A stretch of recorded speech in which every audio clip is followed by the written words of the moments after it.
सौतेली माँ की रोटी। मार्कापुर नाम के गांव में परंधाम नाम का एक रिक्शा वाला रहता था।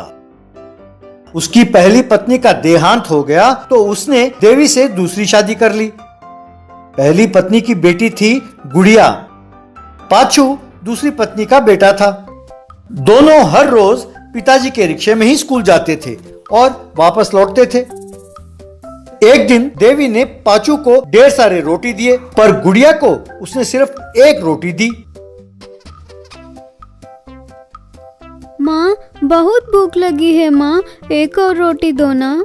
माँ, मेरे पेट पड़ जाएगा, इतना रोटी मैं नहीं खा सकता, उसे कुछ रोटी दे सकती हो ना बिचारी। तुम चुप कर, तेरा नजर लग गया, इसीलिए मेरा बेटा ठीक से खा नहीं रहे। रोटी वोटी कुछ नहीं, अब दफा हो जाओ। बेचारी गुड़िया कहकर रोती हुई वहां से चली गई। एक दिन परंदाम को दिल का दौरा पड़ा।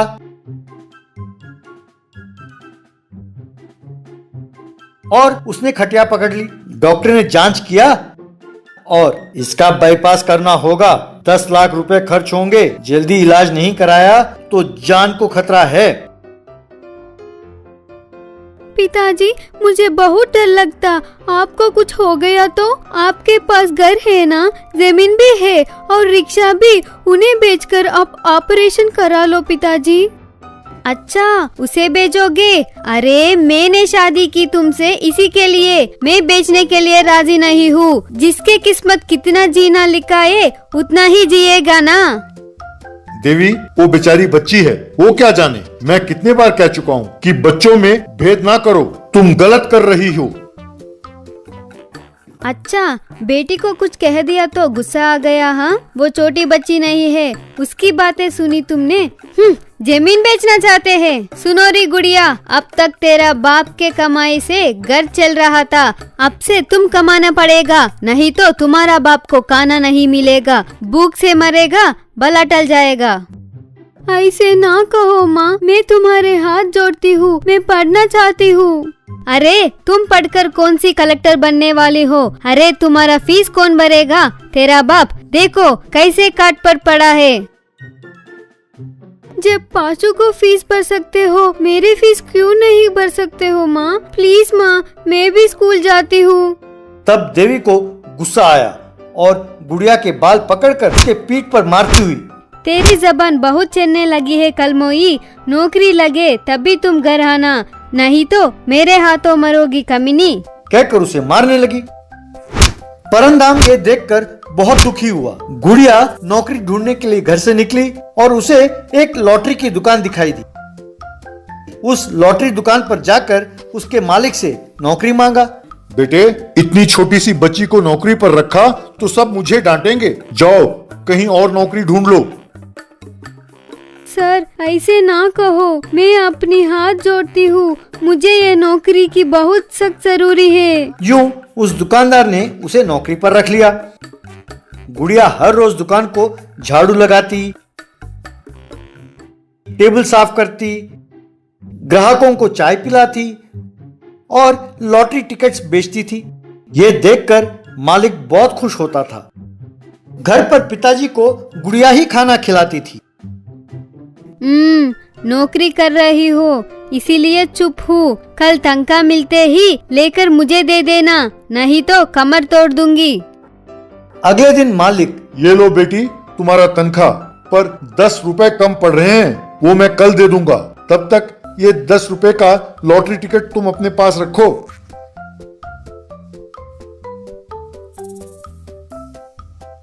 घर पर देवी गुड़िया को थप्पड़ मारते हुए, 10 रुपए के बदले लॉटरी टिकट लाए हो? तुम्हारी ये मजाल, किससे पूछकर तुमने ये काम किया? उन्होंने कहा था वो 10 रुपए कल दे देंगे, तब तक इस लॉटरी टिकट को मेरे पास रखने को कहा, कल उसे लौटकर मैं 10 रुपए लाकर दे दूंगी, मुझे ना मारो माँ, कहकर रोने लगी।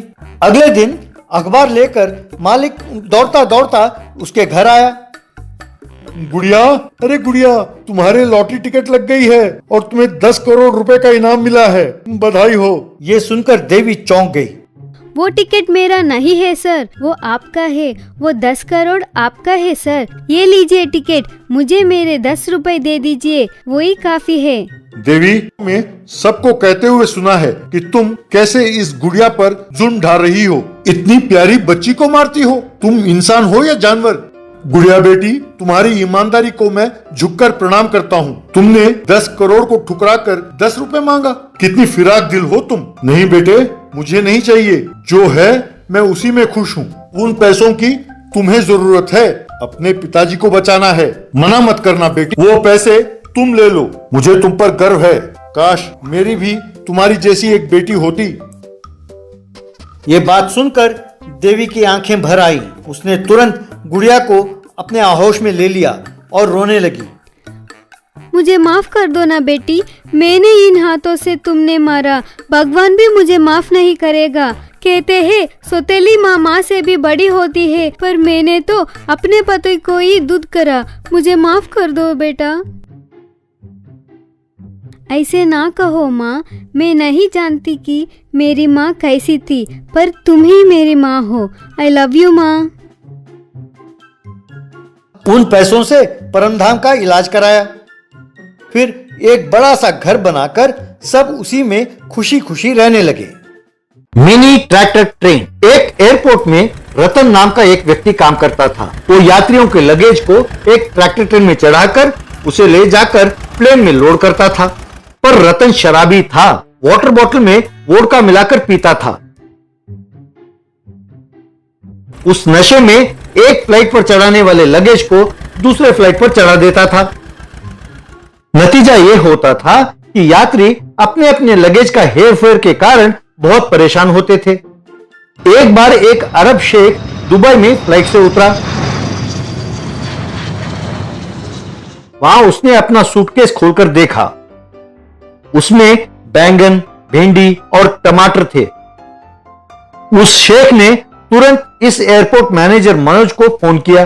क्यों भाई, मैंने तुम्हें कौन सा सूटकेस दिया था और यहां तुमने कौन सा सूटकेस पहुंचाया है? मैंने नेकलेस और कंगन खरीद कर उसमें रखा था। खोलकर देखा तो इसमें बैंगन, भिंडी और टमाटर हैं। वैसे मेरा सूटकेस है कहां? मनोज ने कंप्यूटर में चेक किया और ओह सॉरी सर, आपका सूटकेस गलती से पेरिस पहुंच गया। 2 दिन में उसे आपको सौंपने की जिम्मेदारी मेरी है सर। मेरा विश्वास कीजिए सर, प्लीज कंप्लेंट ना करें। शेख ने ठीक है कहकर फोन काटा। मनोज ने तुरंत रतन को बुलवाया। अरे तुम क्या कर रहे हो रतन? तुम समझते हो कि मैं नहीं जानता कि तुम जो पीते हो वो पानी नहीं है? पर इतने दिन ये सोचकर कि तुम अच्छे व्यक्ति हो, मैंने उसे अनदेखा कर दिया था। तुम अपने आप को रेलवे का कूली समझते हो? क्या तुम नहीं जानते कि हवाई जहाज में जाने वाले कितने वैल्यूएबल पैसेंजर्स हैं? उनके लगेज की अदला बदली से बहुत हल्ला मचा हुआ है। तुम नहीं जानते कि तुम्हारे वजह से मुझे कितनी परेशानी हो रही है। दोबारा ऐसी गलती की तो नौकरी से हाथ धो बैठोगे, याद रहे। तब रतन पूरे नशे में था। उसने एक गाना गाना शुरू किया। थोड़ी सी जो पीली है, चोरी तो नहीं की है। थोड़ी सी जो पीली है, चोरी तो नहीं की है, कहकर गाते हुए चला गया। मनोज ने सिर पकड़ लिया। एक दिन खिलाड़ी किशन नाम का एक इंटरनेशनल क्रिमिनल ने एक बेशकीमती हीरा को चुराकर अपने बैग में रखा। उस हीरे के साथ देश से भागने की तैयारी कर रहा था। एयरपोर्ट वाले उस हीरे को ढूंढ नहीं पाए। रतन ने उसके बैग को अपने ट्रैक्टर ट्रेन में रखा। वाटर बॉटल को खोलकर दारू पिया। तभी उसकी पत्नी सरोजा ने फोन किया। क्यों जी, सवेरे घर से सब्जी लाने के लिए निकले थे, अब तुम ला रहे हो या नहीं? बेटा भूख लग रही है बोल के बहुत परेशान कर रहा है। ओ, मैं भूल गया, अभी अभी सब्जी खरीदा, अभी घर आ रहा हूँ, बस ठहरो पहुंचता हूँ, थोड़ा इंतजार करो। इस तरह रतन उस ट्रैक्टर ट्रेन के साथ अपने घर की ओर चला।